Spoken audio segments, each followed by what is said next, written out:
Welcome back to our channel. Today, we'll show you how to use the Autofill extension in Chrome and how it works. Let's get started. First, open Google Chrome on your computer. To use the Autofill extension, we need to install it. Go to Google and search for Chrome Web Store. Open the web store and in the search bar, type Start Autofill. This is a popular extension that helps fill out forms automatically.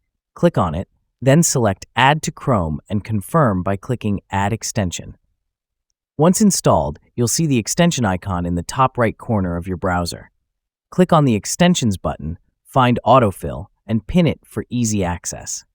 Now let's see how it works. Open any website with a form. Let's use Facebook as an example.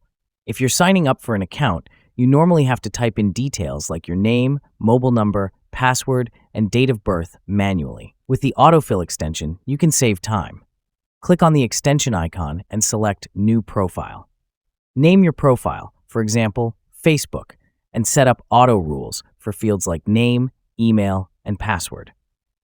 Once you've done this, the next time you visit the same website, Autofill will automatically complete the form for you. You can also create multiple profiles for different websites and switch between them as needed. That's how the Autofill Chrome extension works. It saves time and makes filling out online forms much easier. If this tutorial helped, don't forget to like the video and subscribe for more useful tech tips. Thanks for watching.